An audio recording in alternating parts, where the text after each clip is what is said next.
Bien, chicos, estamos hoy realizando la resolución del cuestionario de física para el segundo quimestre, el examen del segundo quimestre.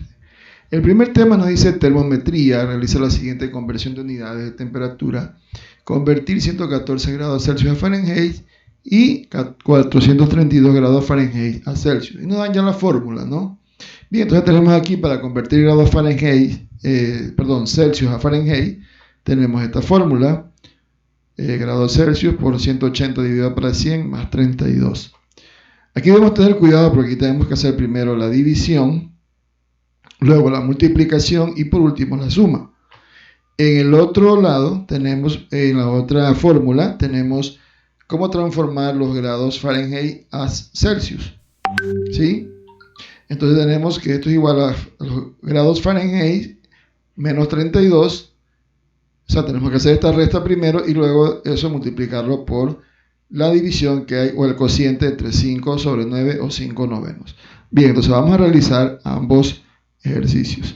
Primero tenemos que convertir 114 grados Celsius a Fahrenheit. Entonces tenemos que grados Fahrenheit, ¿sí? Sería igual entonces a ¿quién? A grados centígrados Celsius, es 114 grados Celsius, ok, 114 ponemos, ¿no? ¿Sí?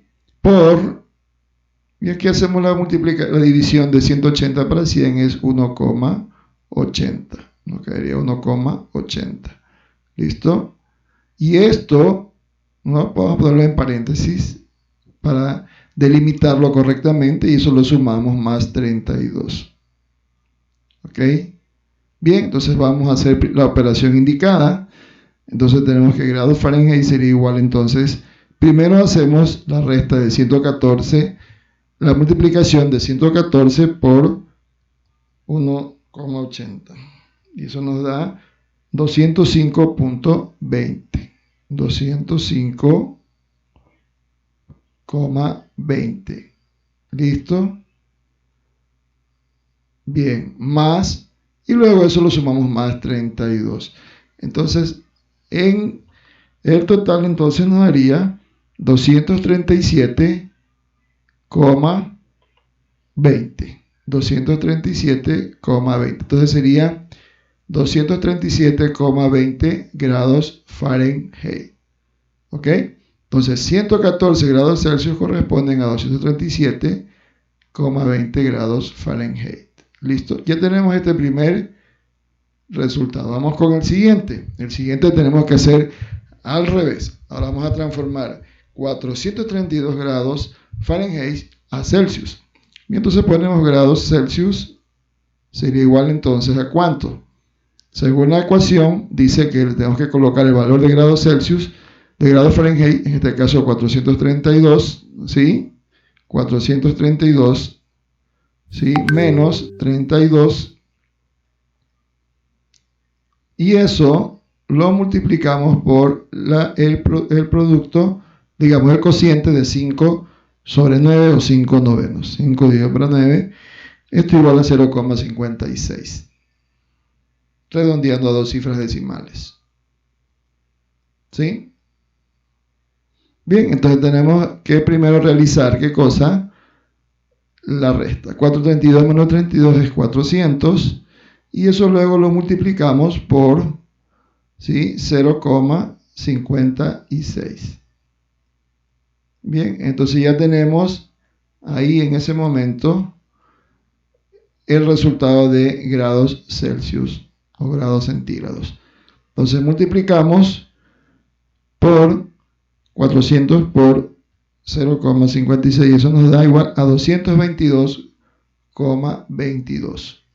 222,22 grados Celsius. Bien, déjenme confirmar. 400 por 0,56, ¿sí?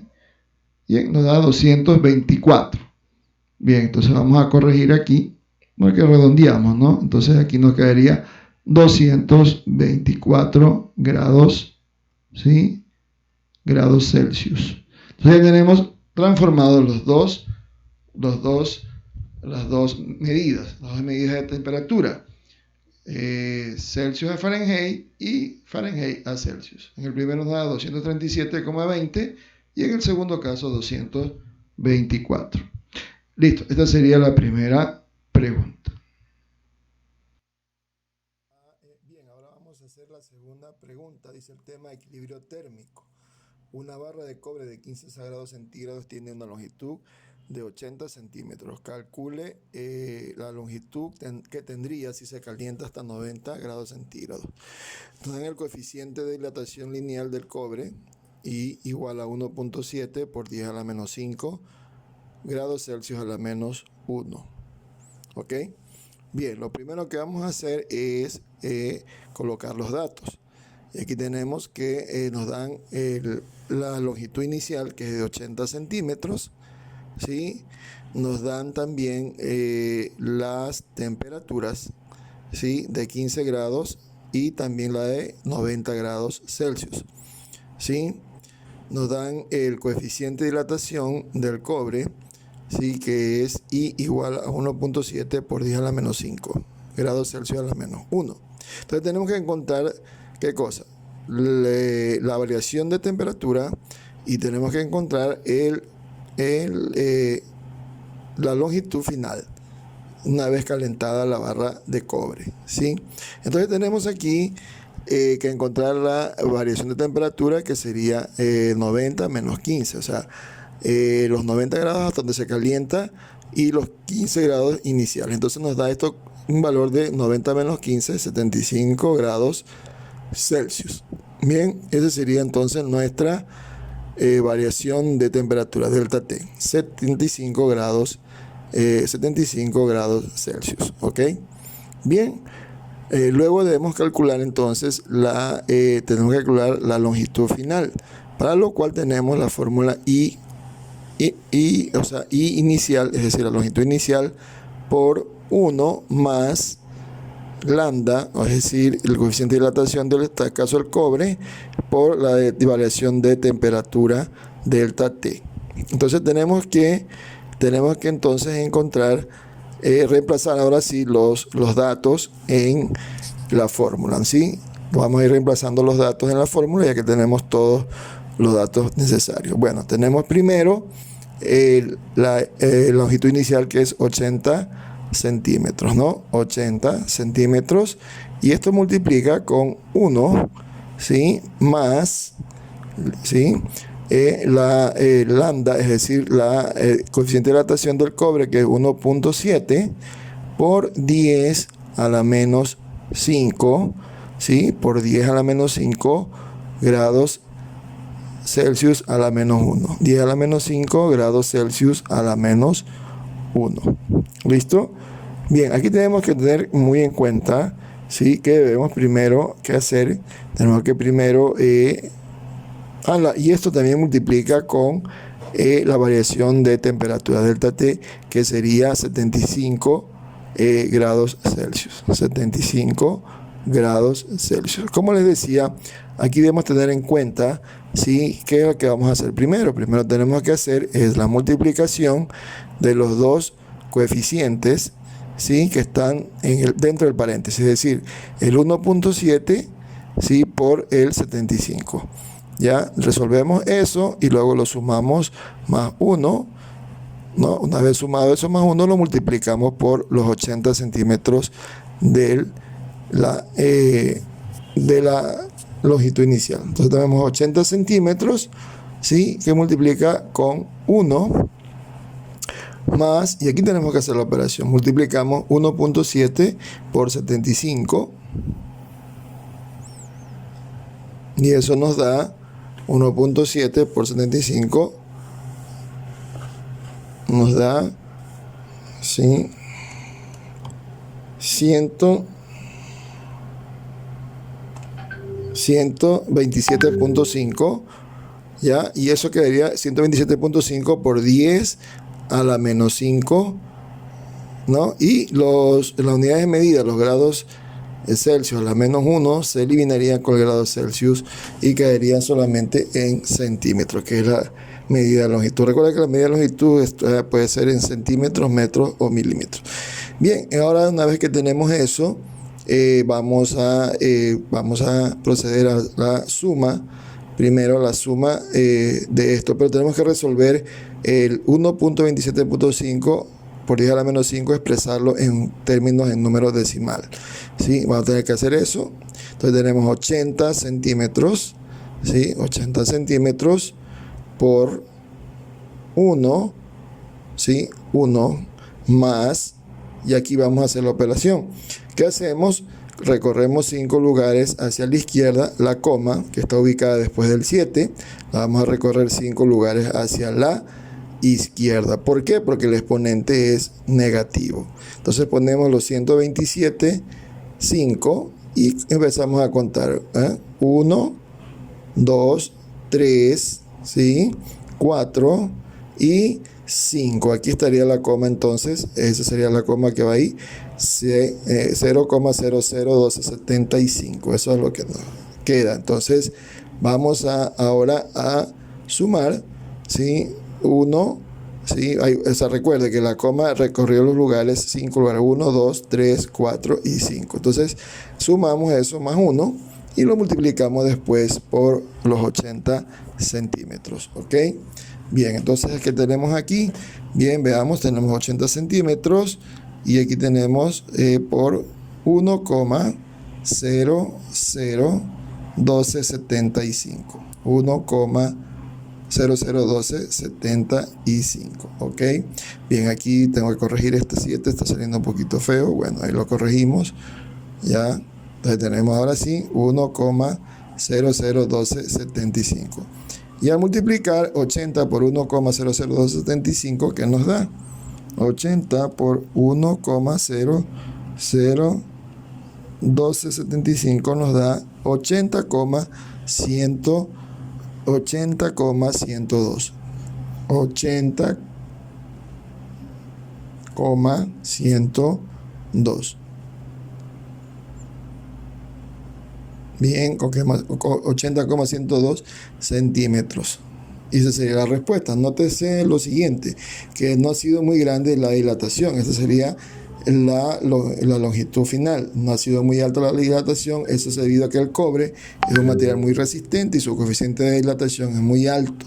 Entonces, el cobre es muy resistente inclusive a la energía eléctrica. Por eso es que se lo utiliza mucho en diferentes usos, principalmente en esto, en la parte de resistencia y también como para transportar energía o ser transmisor de energía eléctrica. Entonces aquí vemos que la dilatación nos queda 8,102 centímetros. Esa sería la segunda pregunta. Vamos a la tercera. Bien, vamos a la tercera pregunta. Nos dice tema velocidad de propagación. Calcula el periodo de la velocidad de propagación de un movimiento ondulatorio cuya frecuencia vale 350 hercios y su longitud de onda es de 2.5 metros. Bien, entonces lo primero que vamos a hacer es colocar los datos. Los datos los vamos a colocar y tenemos primero el periodo que es T, que sería la incógnita. ¿Sí? La incógnita primera, que es el tiempo, luego la velocidad de propagación, que es B minúscula, ¿sí? B, que también sería la otra incógnita o valor a calcular, y nos dicen de una frecuencia de 350 Hz, F igual a 350 hercios, ¿sí? 350 hercios, ¿ok? Bien, vamos a colocar. Listo, ya tenemos 350 hercios. Ya. Luego, ¿qué hacemos? Tenemos también la longitud de onda, que es lambda, ¿sí? Longitud de onda igual a 2.5 metros. 2.5 metros. Esa es la longitud de onda de este ejercicio, 2.5 metros. Bien, ahí vamos a corregir aquí, que vamos a corregir esa M, que quedó un poquito distorsionada ahí. Bien, vamos a poner bien el valor de M, 200.5 metros, ¿ok? Bien, ahí está, listo. Ahora sí vamos a calcular qué cosa. Usamos la fórmula B igual, ¿sí? A longitud de onda sobre periodo o t. ¿Sí? Aquí lo que tenemos que hacer es despejarte y hacemos una transposición de términos. T pasaría, que está en el denominador, pasaría arriba al numerador, y B, que está arriba en el numerador, pasaría abajo al denominador. Entonces, T nos quedaría igual a lambda o longitud de onda sobre B, velocidad de propagación, ¿ok? Dividido para velocidad de propagación. ¿Listo? ¿Cuánto es la longitud de onda? Reemplazamos el dato, es 2.5 metros. Eso es lo que ponemos aquí en el numerador.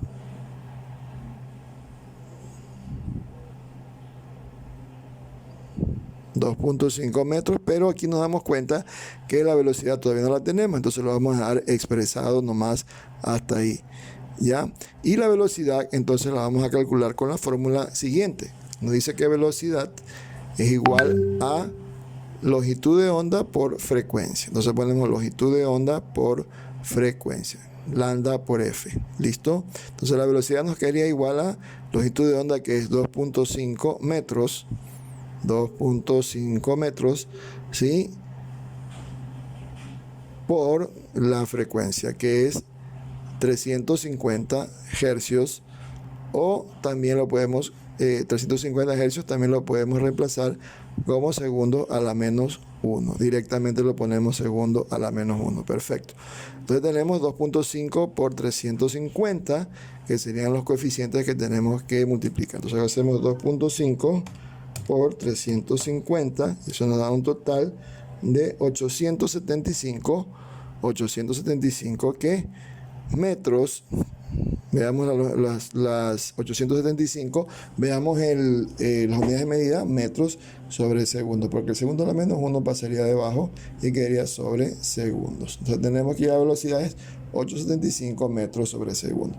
Esa velocidad la vamos a reemplazar en la fórmula del periodo y tendríamos entonces 2.5 metros dividido para 875 metros sobre segundo. ¿Listo? Bien, entonces eliminamos los metros, simplificamos los metros, nos quedaría en segundos. Y el periodo o t sería igual entonces a la división de 2.5 dividido para 875. Entonces 2.5 dividido para 875 nos da igual a ¿cuánto? 2.86. Eso nos da 2.86 que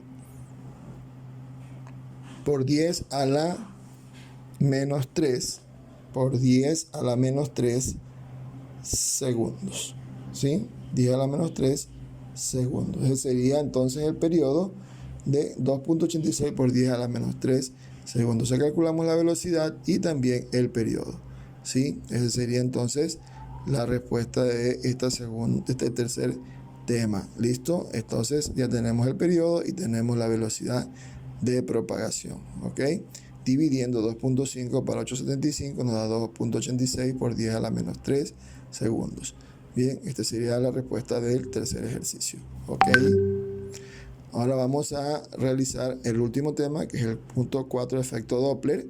Dice, un tren se mueve a la velocidad de 35 metros sobre segundos y la frecuencia de su silbato es de 45 hercios. Calcule la longitud de onda que percibe un observador inmóvil situado delante del tren y cuando está detrás del tren. Aquí hay dos escenarios, ¿no? ¿Sí? Nos dan como referencia la velocidad del sonido, que es de 345 metros sobre segundos, ¿ok? Listo, vamos entonces a poner los datos. Aquí ya tenemos los datos, ¿sí? Tenemos la velocidad final, que sería la velocidad del tren, 35 metros sobre segundo, la frecuencia, que sería 45 hercios, ¿sí? Y tenemos que calcular dos longitudes de onda, ¿sí? Dos longitudes de onda, que es lambda 1, lambda 2, ¿sí? Y la velocidad del sonido, 345 metros sobre segundo. Entonces, aquí tenemos que tener en claro que es cuando dice cuando el observador está delante del tren, es cuando el tren se va acercando, y cuando está detrás del tren es cuando el tren se va alejando. Entonces tenemos el punto de referencia, que es el observador que está inmóvil, ¿sí? Porque siempre tenemos que tener un punto de referencia, y el tren se va acercando cuando está delante del tren, y cuando ya pasa por el observador y se aleja, entonces sería detrás del tren. Entonces hay dos escenarios y tenemos las dos fórmulas de efecto Doppler y utilizamos las dos fórmulas. El lambda 1, es decir, cuando está el tren acercándose al observador, se restan las velocidades, y cuando se está alejando se suman las velocidades. Y aquí tenemos entonces los datos, ¿no? Entonces tenemos la primera, 345 menos 35 metros sobre segundos, ¿sí? Dividido para 45 hercios o segundo a la menos 1. Y el otro escenario sería 345 más 35 metros sobre segundos dividido para frecuencia 45 segundos a la menos 1. Sumamos 345 más 35, y ¿cuánto nos da? Nos da 310. Restamos, ¿no? 345 menos 35 nos da 310 dividido para 45. ¿Sí? Entonces ya tenemos ahí, simplificamos los segundos y nos queda en metros. Entonces dividimos 310 para 45 y eso nos da 6,89. Nos da 6,89 rodeando a dos decimales. 6,89 metros. ¿Ok? 6,89 metros. Perfecto. Entonces ya tenemos el primer escenario. Vamos ahora con el segundo. En cambio acá tendremos que sumar 345 más 35, ¿no? 345 más 35, que nos daría, ¿cuánto? Nos daría 380. ¿Sí? 380, y eso lo vamos a dividir, los 380 lo vamos a dividir para 45, ¿sí? Lo vamos a dividir para 45, y como tenemos ya la unidad de medida nos va a dar en metros. ¿Sí? Recordemos que simplificamos los segundos al menos 1 con el otro segundo y nos da 380 dividido para 45, y eso nos da ¿cuánto? 8,40. Eso nos da 8,44, ¿sí? 8,44 metros. Entonces ya tenemos dos resultados, y es lógico el resultado que nos da. ¿Por qué? Porque mientras se va acercando la longitud de onda, el tren al observador, la longitud de onda es menor. Mientras se va alejando el tren del observador, la longitud de onda se amplía más. Tiene lógica, ¿no es cierto? Entonces por eso es que nos da primero el valor más pequeño y otro valor más grande. El valor de lambda 2 es mayor que lambda 1. Entonces dividimos eso y sumamos y nos da el resultado. Ese sería el ejercicio, esa sería la parte resuelta de este ejercicio. Espero que haya sido de provecho y adelante con sus estudios.